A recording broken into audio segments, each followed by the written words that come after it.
Hola y bienvenidos a Brand Cup Podcast, donde la propiedad intelectual también juega.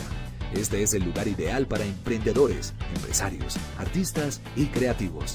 En este podcast exploramos temas fascinantes sobre negocios, innovación, derecho y, por supuesto, la propiedad intelectual. Porque cada idea brillante tiene detrás una gran historia.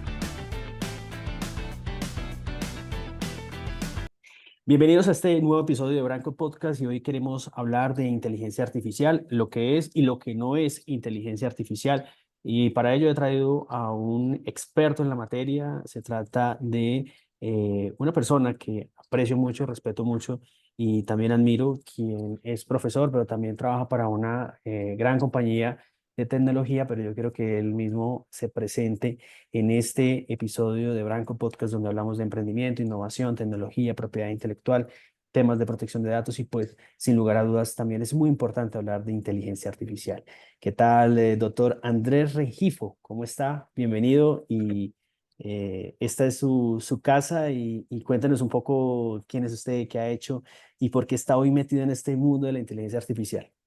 No, profesor Juan Carlos, para mí es un gusto estar en este espacio con usted, encontrarme obviamente con un amigo, con una persona a la que quiero y aprecio mucho.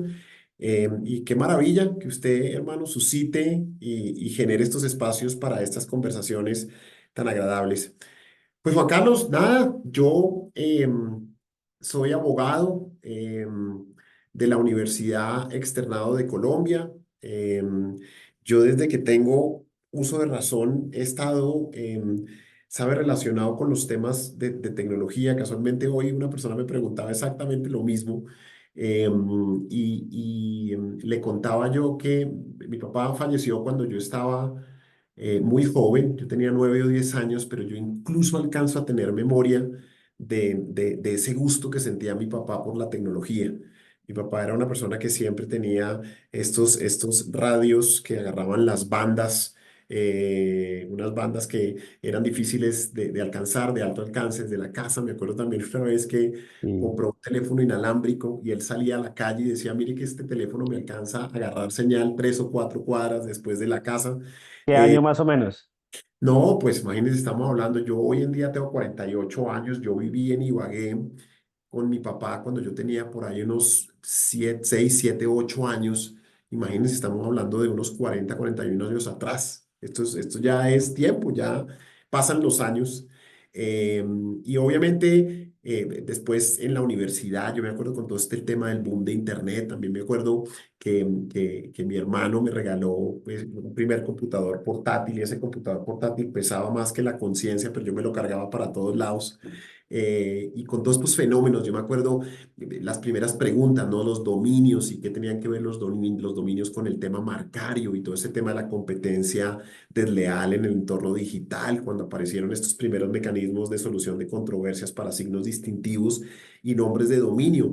Y mire, toda la vida realmente metido en eso, incluso en algún momento de mi vida profesional, yo trabajé para el sector agropecuario, trabajé en el ICA y trabajé en el Ministerio de Agricultura. Y estando en ese sector también estuve involucrado con temas de propiedad intelectual, pero con propiedad intelectual de alguna manera con vocación en el sector agropecuario. Entonces estuve vinculado con todo el tema de protección de variedades vegetales, con todo el tema de contratos de acceso, bancos de gesmoplasma, productos modificados genéticamente. Bueno, y después terminé en la industria de la tecnología y en la industria de la tecnología, pues he visto, digamos, cambios paradigmáticos, ¿sabe? El tema de cómo pasamos de modelos de negocios donde había licenciamiento y uno entregaba los bits al tema de computación distribuida, modelos de suscripción. Y hoy lo que nos tiene a todo el mundo, lo que nos tiene a todo el mundo hablando de la inteligencia artificial y cómo de alguna manera las máquinas pueden emular a los hombres en el tema de la toma de decisiones. Entonces, mire, profesor Juan Carlos, yo desde que tengo memoria de verdad he estado vinculado con temas de tecnología. No, me llama mucho la atención porque en caso particular también mi papá es un apasionado a la radio y sí me Sí, acuerdo mucho de estos, eh, era onda corta y onda larga y a exacto, veces exacto. cuando recepcionaba señales de otro país me decía, mire, aquí estoy escuchando una emisora de Alemania. Sí, Em, sí. Profesor Andrés, gracias por estar acá y por este espacio. Queremos hacerlo bastante fresco y bastante aquí entre amigos. ¿Qué es inteligencia artificial y qué no es inteligencia artificial? Así para un amigo. Bueno, no, mire, la inteligencia artificial, desmitificándola un poco, ¿no? Porque hoy estamos creando esta narrativa que nos hace pensar que la inteligencia artificial es de alguna manera una entidad abstracta que está por encima del hombre, ¿no? Y hace poquito encontré, ahorita se la cuento, pero encontré una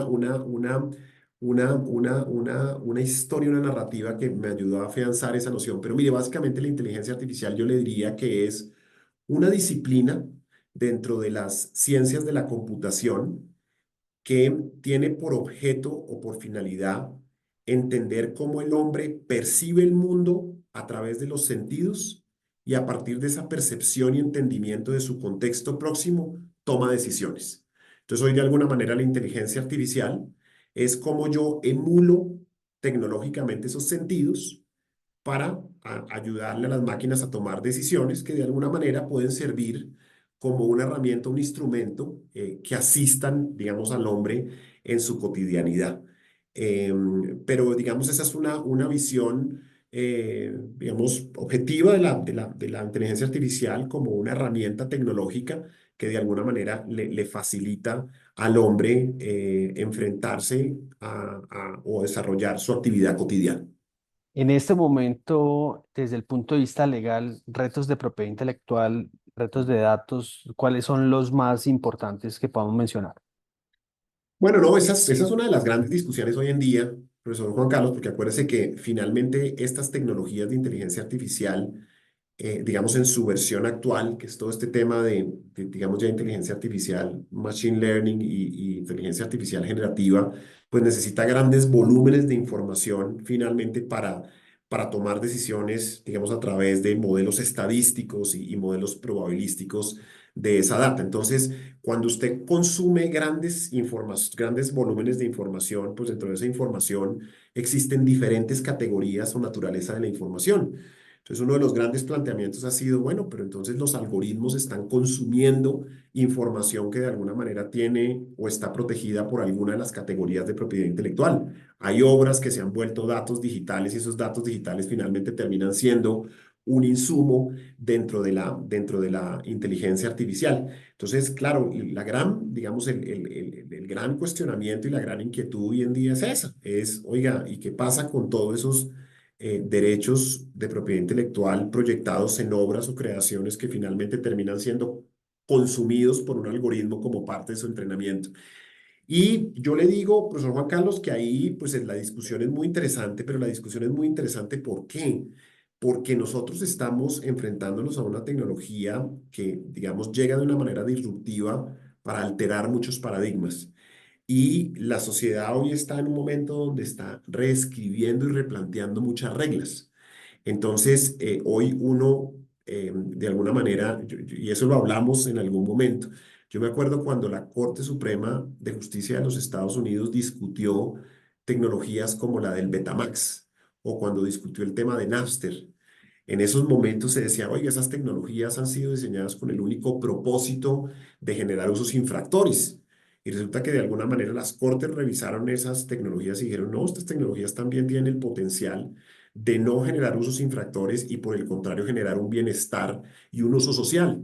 Hoy estamos en ese momento frente a la inteligencia artificial, donde uno dice, oiga, sí hay consumo de datos, pero cuando yo sopeso esto versus la proyección o el uso social, pues el uso y el bienestar social superan de alguna manera esos compromisos o sacrificios. Y, digamos, hay una discusión ya muy avanzada donde uno de alguna manera entiende esta tecnología como un input, el tema de cómo de alguna manera recaba la información para el procesamiento. Otro es el procesamiento, es decir, cómo utiliza esta información, esta tecnología, la data para hacer sus resultados y finalmente el output del resultado de esta tecnología. Y hoy uno tiene muchos instrumentos legales para tener las discusiones en cada una de esas facetas de la tecnología. Usted, por ejemplo, mira desde la perspectiva del input. Hoy tenemos todos lo que se conoce en el acrónimo en inglés como los TDM, los Text and Data Mining. Es como yo puedo aplicar esa excepción para efectos de no tener que pedir una autorización al titular para poder utilizar una información. O en el tema del procesamiento, ¿cómo puedo yo hacer uso, por ejemplo, de la teoría de la copia efímera o de la copia transitoria para decir, oiga, yo estoy utilizando esta información para propósitos o efectos de entrenamiento de un modelo, por lo tanto no constituye una violación? Y esa fue la misma discusión que, por ejemplo, el mundo tuvo cuando se actualizaron los tratados de la OMPI del 96, donde la gente decía, oiga, si yo estoy en un Explorer y bajo una obra, eso es una infracción. Y en ese momento la discusión fue, no, eso se entiende como una copia efímera o transitoria o temporal que se necesita para efectos de que esa tecnología opere. Y de alguna manera esos tratados del 96 impregnaron la legislación europea y también la nuestra. Y desde el punto de vista del output, pues ahí se están planteando discusiones muy interesantes en el sentido de si la inteligencia artificial puede o no ser titular de algunos derechos. Yo lo que le digo al profesor Juan Carlos, sin tomar una posición, es que yo soy un convencido de que la propiedad intelectual es una institución jurídica diseñada para el hombre. Entonces, yo le atribuyo derechos de propiedad intelectual cuando veo una contribución humana, pero pues a mí la contribución de la máquina me parece que no puede ser objeto de protección a través de este mecanismo. Y por otro lado, pues ya hay algunos precedentes interesantes. Por ejemplo, la Oficina de Derechos de Autor el año pasado admitió una obra registro, que era una obra literaria, pero incluía algunas imágenes diseñadas con inteligencia artificial generativa. Y en esa oportunidad le dijo al solicitante, le dijo, oiga, yo no puedo admitirle esta obra a registro. Y le dice, ¿pero por qué? Y le dice, mire, a pesar de que usted haya diseñado un prompt y una instrucción muy específica para la inteligencia artificial que le generara esa imagen, usted no tenía predictibilidad sobre el resultado. Por lo tanto, yo no le puedo otorgar un derecho. Y eso reivindica el tema de la contribución humana. Entonces, yo pienso que ahí la humanidad tiene que seguir teniendo discusiones muy profundas. Yo personalmente pienso que estamos en esa transición donde uno de alguna manera trata de aplicar lo que entiende, Sí, pero en sí, el sí. futuro próximo tenemos que diseñar un mecanismo de protección. Andrés, usted acaba de hacer un resumen de la propiedad intelectual, el resumen ejecutivo al mejor estilo gringo, porque sé de los entrenamientos que le hacen a usted. Y quería plantear lo siguiente, yo soy partidario de que los extremos no son malos, ni tan bueno que, como es que dicen los abuelos, ni tan bueno que velemos al santo, ni tampoco que lo castiguemos, ¿no? Sí, Eh, ¿Cómo podemos tratar de manejar ese lenguaje de ni, ni endiosar a la inteligencia artificial, pero tampoco generar ese terror y esa negatividad de poder adoptarlas en las empresas, en las universidades o en la vida cotidiana? sí. Mire, yo creo, profesor Juan Carlos, que es un tema de postura. ¿En qué sentido? Uno puede entender la tecnología como un instrumento al servicio del hombre o puede entender la tecnología como de alguna manera una invención que puede sustituir la capacidad humana. Yo creo que en la medida que uno entienda la tecnología en su versión instrumental, uno de alguna manera calma las aguas y dice, la tecnología está aquí para hacerlo a usted un mejor ser humano, está para apoyarlo en su cotidianidad. Sabe que el otro día vi uno de estos documentales en YouTube de un canal que se llama Huge.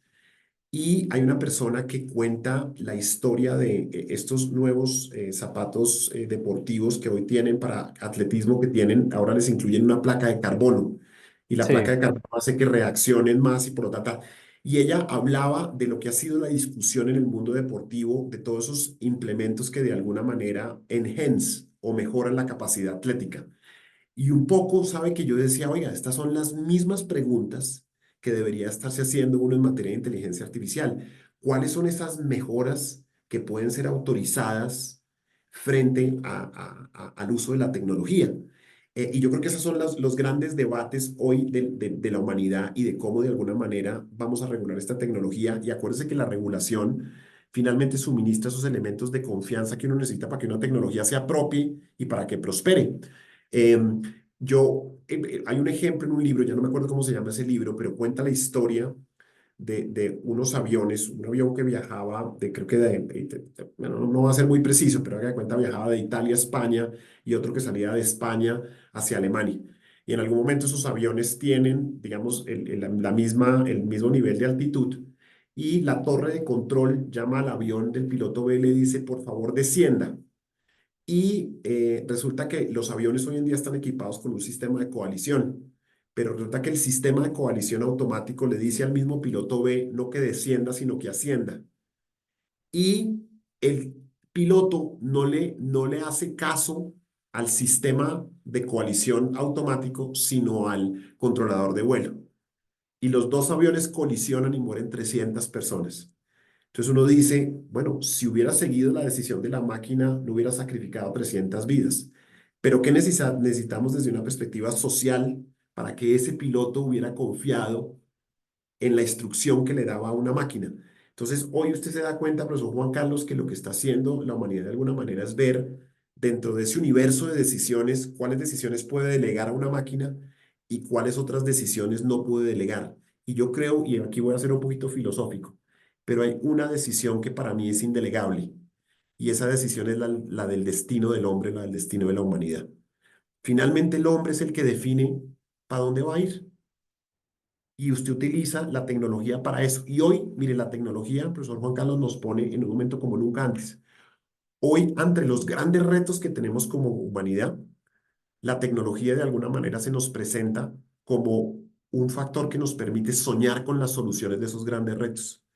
Hoy usted ve los temas de cambio climático, hoy usted ve el tema de migraciones forzadas, el tema de inequidad en el mundo, y usted ve la tecnología y dice, oiga, la tecnología me puede ayudar a resolver grandes de estos problemas. Entonces, yo creo que estamos en un momento bien interesante y a su pregunta de cómo quitarnos el miedo es, creo que estamos en una época maravillosa donde el hombre tiene herramientas para superar los grandes retos que tenemos como humanidad y como sociedad. Entonces, imagínense el momento histórico que estamos nosotros. No, impresionante. Y además que estoy súper apasionado con lo que me está planteando y me toca ser bastante rápido, como preguntas rápidas para respuestas bastante cortas, porque realmente quiero aprovechar mucho el espacio con ustedes. Sé que tiene una agenda bastante apretada alrededor del mundo y representa una de las grandes compañías que también aprecio y quiero mucho. Bueno, rápidamente, para usted, ¿cuál es la aplicación que en este momento le ha llamado la atención y le ha explotado la cabeza? No, sin duda Copilot, ¿sabe? Es el asistente. En la medida que usted empieza a utilizar esa tecnología, se da cuenta cómo se empieza a afinar y empiezan a arrojarle resultados que son totalmente pertinentes. Para mí, eso es una herramienta clave. Copilot, Sí, perfecto. No importa, perteneces a Microsoft.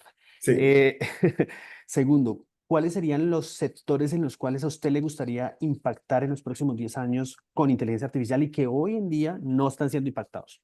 Sostenibilidad, eh, eh, conservación, sostenibilidad, digamos, sostenibilidad ambiental, conservación, digamos, de ecosistemas, eh, todo el tema de salud y el tema de servicios públicos.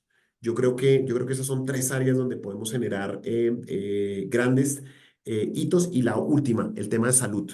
Cuando usted ve hoy lo que está haciendo, por ejemplo, la inteligencia artificial en términos de mapear en tercera dimensión estas nuevas estructuras de proteínas, es impresionante. Mire que los grandes premios Nobel que se dieron este año es de gente que está en la interfaz entre la tecnología y la biología. Entonces creo que ese es un frente de trabajo muy interesante.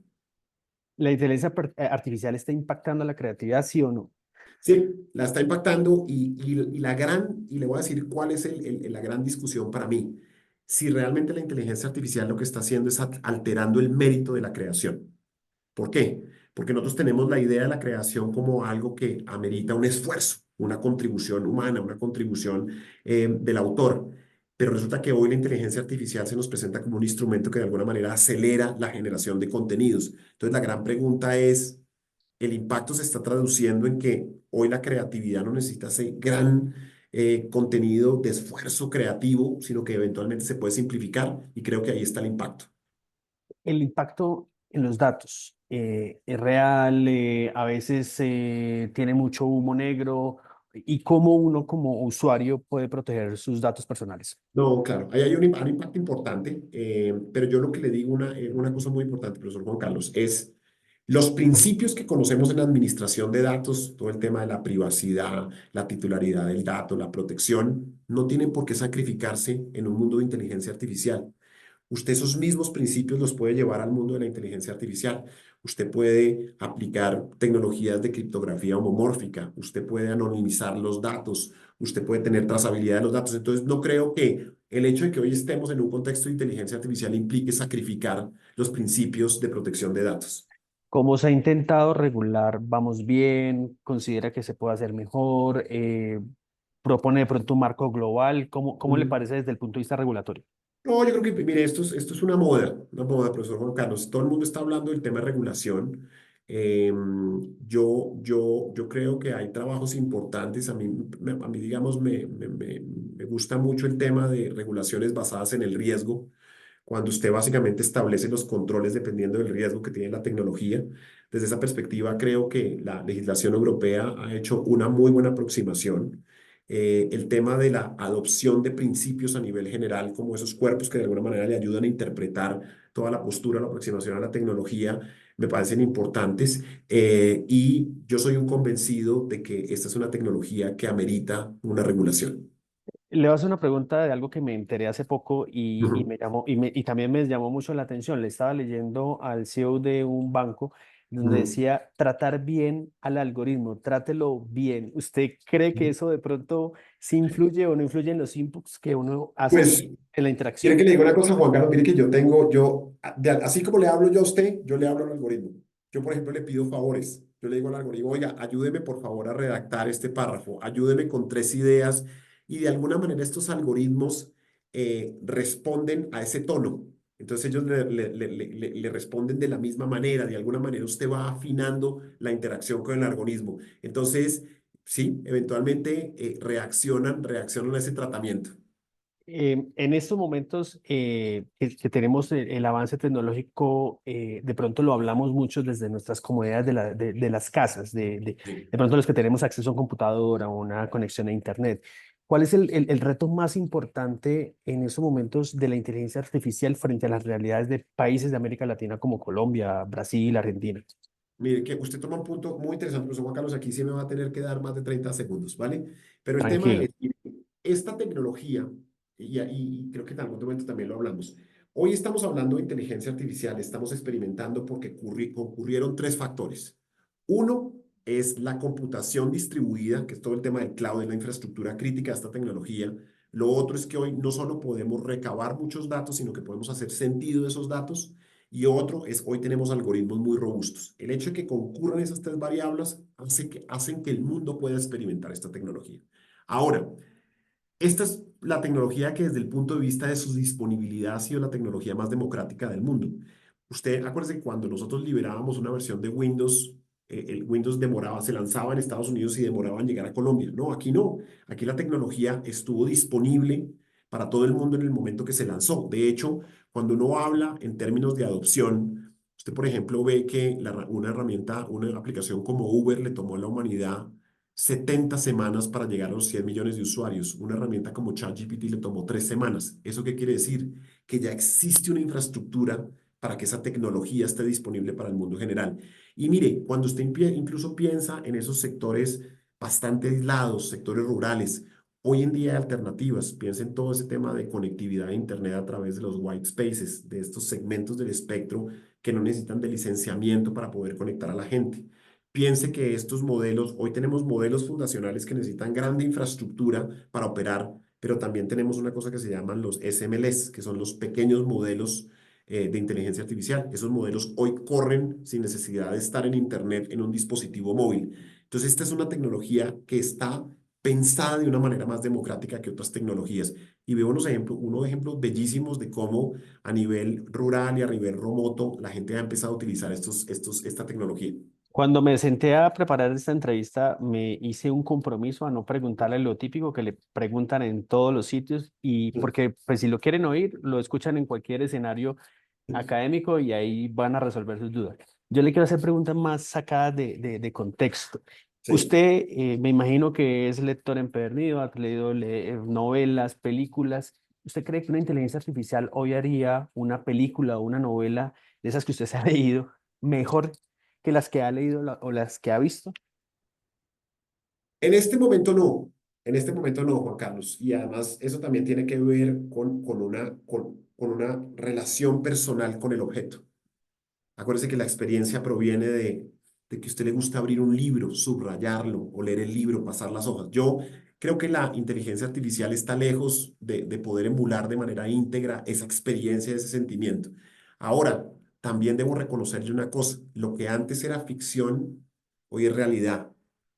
Entonces, pues la humanidad avanza a pasos agigantados, eh, pero yo por otro lado sí soy un convencido de que esta tecnología eh, ha llegado para descubrir una faceta del hombre que no conocemos. Sí. Y esa faceta de ese hombre que no conocemos reivindica como nunca nuestra humanidad.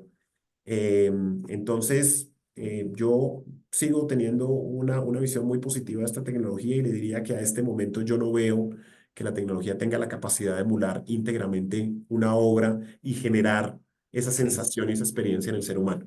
¿Qué es lo más loco, qué es lo más random que le ha preguntado usted a Copilot? Uy, uy. Pero, ¿saben? Mire, mis locuras yo creo que siempre han estado en el marco del derecho, ¿saben? Yo nunca me he atrevido a hacerle una pregunta.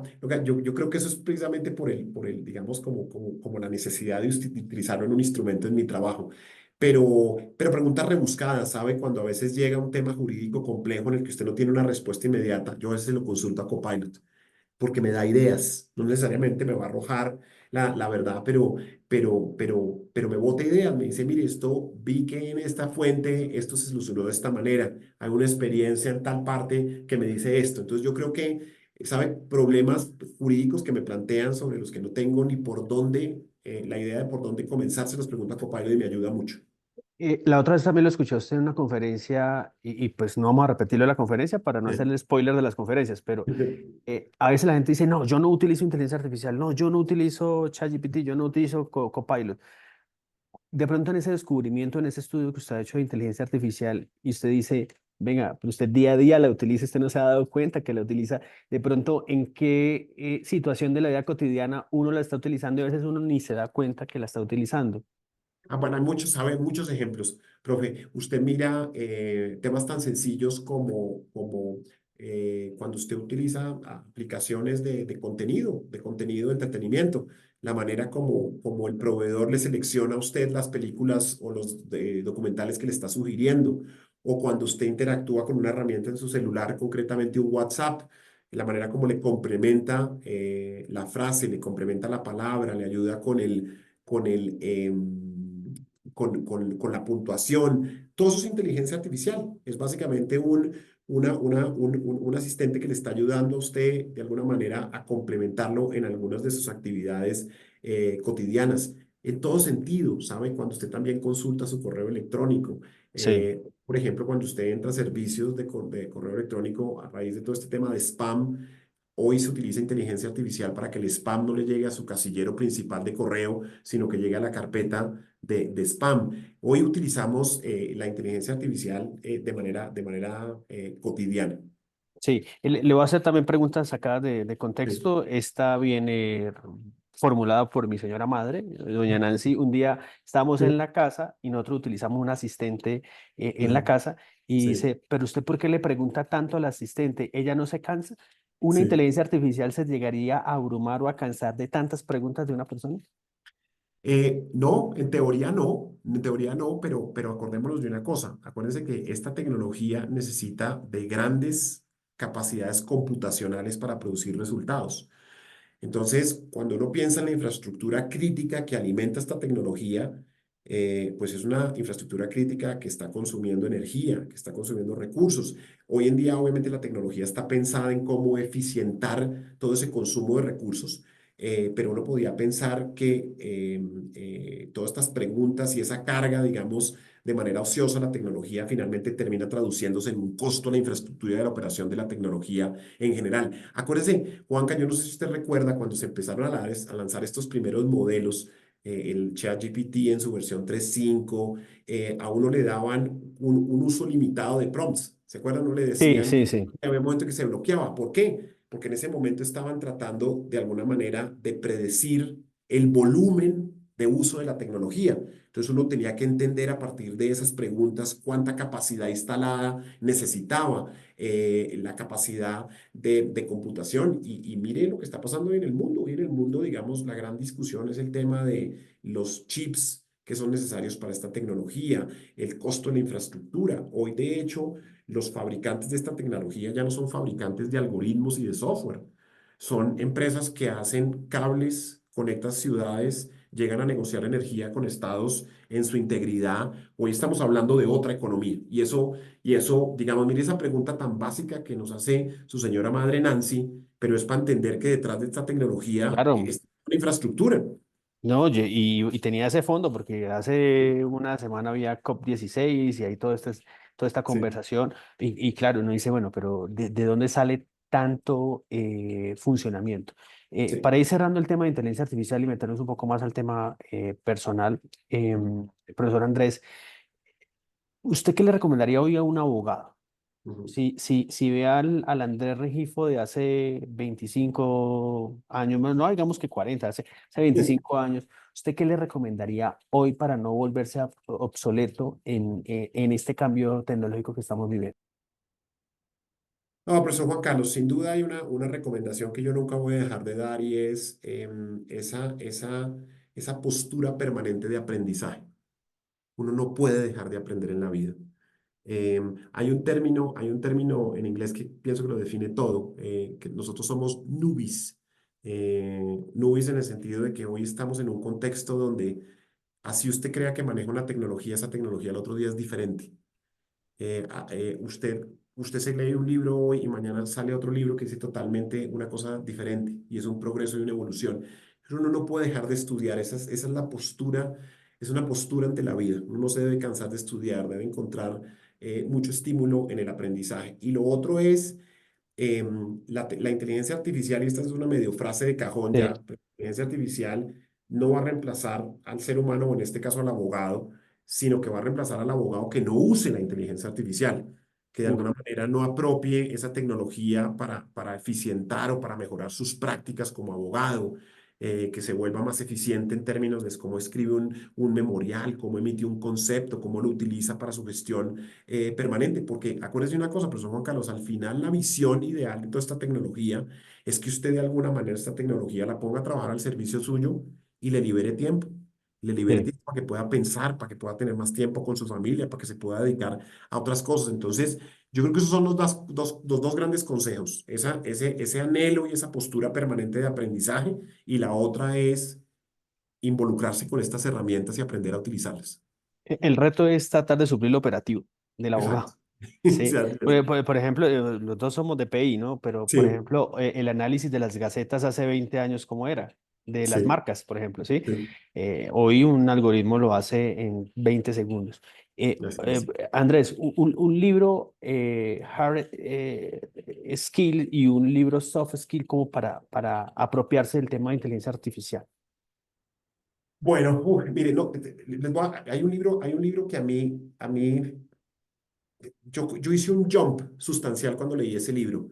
Es Sí, un libro que se llama, en inglés se llama Who Owns the Future. Es una persona que se llama Jaron Lanier. Jaron Lanier es una persona ya de unos 63, 64 años, pero se considera el padre de la realidad mixta. Fue el que inventó, y él trabaja hoy en día como un investigador dentro de Microsoft, pero ha sido realmente una persona independiente y autónoma.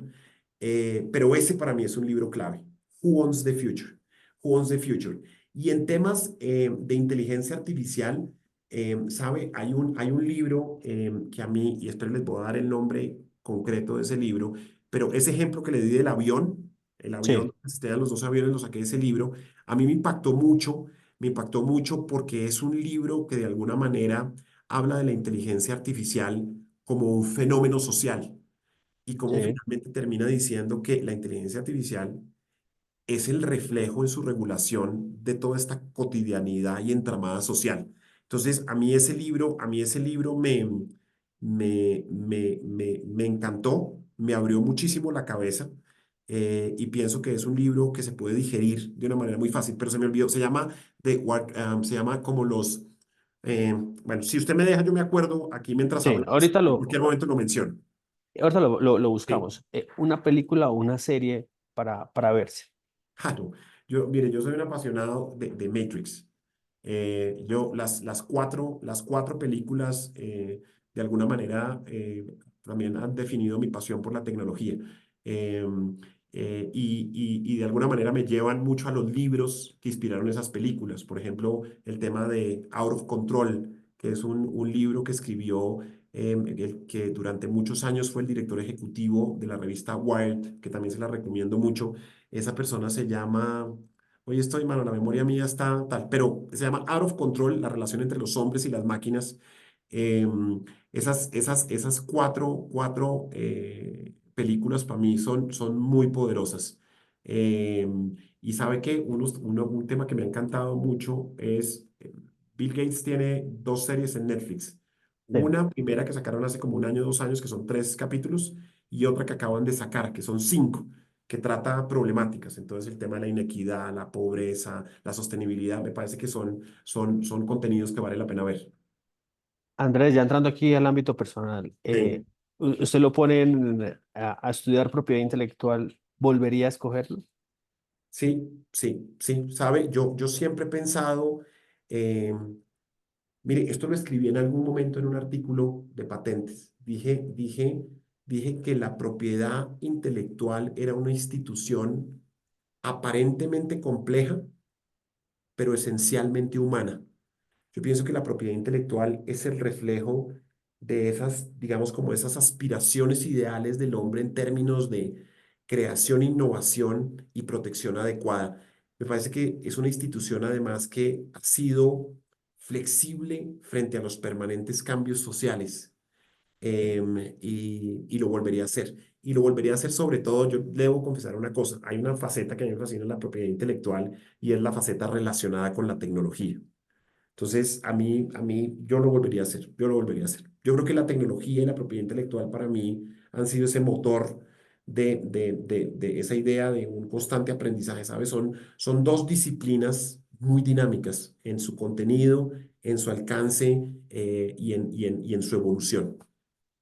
Hoy en día, y digamos que uno siempre influye por su mamá o por su papá, pero hoy en día de pronto usted está cumpliendo ese propósito de su papá de interesarse por la tecnología, por la innovación, con lo que está haciendo y con el trabajo que usted está haciendo. Sí, sabe, es incluso Juan Carlos, por un lado, bueno, yo recuerdo, digamos, esa referencia de mi papá es una cosa, digamos, muy, muy viva que yo tengo, pero también, mire, mi mamá, y también usted sabe, usted conoce a mi hermano Ernesto y nosotros venimos de una familia de abogados. Yo creo que mi mamá finalmente ha sido un gran soporte, de toda esa ilusión y de esa idea de involucrarme con esto, y esa relación con mis hermanos siempre ha constituido, digamos, el ambiente propicio para tener estas discusiones. Usted se podrá imaginar cómo es una comida, hermano, o una reunión en mi casa. Ahí nos la pasamos hablando de derecho y siempre de estos temas de tecnología y si el derecho está listo para afrontar estas nuevas discusiones. Yo adoro mi profesión, ¿sabe? Y yo a veces creo que aburro cuando hablo de derecho y tecnología, pero hermano, mire, hace 40 años yo no sé si la gente vivía de esto. He tenido la fortuna de hacer de mi profesión una manera de vida, ¿sabe? Entonces, yo vivo muy agradecido, no solo con mi profesión, sino que finalmente ha terminado siendo la gran herramienta para poderme desarrollar como persona, para poder formar una familia y bueno, para tener cosas para hablar y hacer. ¿Cuántos años ya en Microsoft? Mano, tengo 19, cumplo 20 años el próximo año, toda una vida. ¿Sueño cumplido? Sí, mire, le voy a hacer una confesión. Yo cuando llegué a Microsoft pensé que esto era un tema de entender cómo funcionaba el mundo multinacional. Yo dije, no, yo voy a hacer 2, 3 años acá y después sigo. Pues yo empecé trabajando en firma de abogados con mi hermano y me gustaba el litigio y me gustaba todo este cuento. Hermano, y la compañía me ha dado, yo le diría que la compañía y la industria dentro de la cual yo me muevo, ese reto permanente de aprendizaje. ¿Sabe? Al ser una industria tan dinámica, me ha mantenido muy activo intelectualmente y también la compañía ha sido una gran plataforma, yo lo digo. Yo he tenido oportunidad de viajar, de trabajar por fuera. La compañía también fue mi plataforma para encontrar a mi mujer, casarme, formar una familia. Entonces, yo vivo muy agradecido no solo con el sector, sino además con la compañía. Usted acaba de ser papá hace poco. Como papá, ¿qué le llama la atención de los retos tecnológicos que tenemos? Y como papá, ¿hasta qué punto lo dejaría acceder a sus hijos a tecnología? Bueno, pues Juan Carlos, yo tengo ya tres hijos, ¿no? Yo tengo una niña de 8, un niño de que va a cumplir 6 y una niña chiquita de 3. Pero le voy a decir una cosa, le voy a decir una cosa. Usted mira, incluso toda esta disrupción tecnológica, la tecnología puede ser muy distractora, pero al final sabe que, hermano, uno tiene que educar para que la gente sea buena. La gente tiene que Sí. aprender a dar, a ser empático, a ser un buen ser humano. Y esos son de los atributos que yo les digo que nunca va a poder sustituir la tecnología, ¿sabe? Cuando usted finalmente crea hijos que son conscientes de su entorno, conscientes de la problemática, son empáticos. Mire, y le confieso una cosa y qué pena que me tome este espacio, pero ahorita con ocasión de la crisis de agua que tenemos en el país, mi hijo, el de la mitad, está obsesionado con el tema del nivel de los embalses. Pregunta todos los días, me pregunta todos los días que cómo está el porcentaje, que se ha subido, que por qué Ujú. no llueve. Cuando se baña, él trata de bañarse entre... Sabe que ese nivel de conciencia debemos tratar de impregnarlo, hermano, en esa educación Sí. que estamos dando. Sí, sí, ya para cerrar y agradecerle realmente en el Mm. alma este tiempo y este espacio, sabiendo que es una persona bastante ocupada y que viaja por muchas partes del planeta. Andrés, si estuviéramos ahorita frente a un algoritmo, el algoritmo Andrés Regifo, si yo coloco quién es Andrés Regifo, ¿usted qué le gustaría que en 10 años pudiera responder ese algoritmo? Que dijera, qué hombre tan humano y buena persona. Así me gustaría que me recordara el algoritmo. Y realmente así es. No, Muchísimas pues gracias. hermano, no, ni más faltaba. En esa nos la pasamos toda la vida, pero yo sí soy un convencido de que como humanos tenemos una gran responsabilidad y esa responsabilidad tiene que ser trascender a través del bien, ¿sabe? Y ser buena persona. Muchísimas gracias, doctor Andrés Regifo, aquí por este espacio y siempre bienvenido. Fue un gusto para mí haberlo tenido como invitado.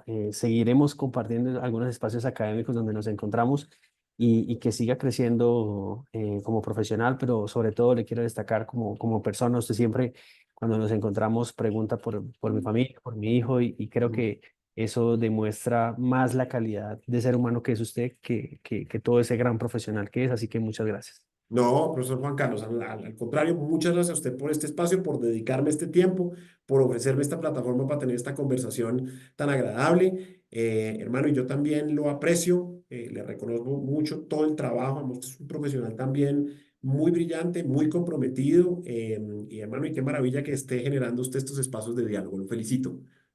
Muchísimas gracias. Ahí estaba el doctor Andrés Regifo, todo un experto en inteligencia artificial, hoy en este episodio de Branco Podcast. Nos escuchamos muy pronto. Y así concluye otro episodio de Brand Cop Podcast, el espacio dedicado a emprendedores, empresarios, artistas y creativos. Para más información visita www.brandcop.co, donde la propiedad intelectual también juega. Nos escuchamos muy pronto.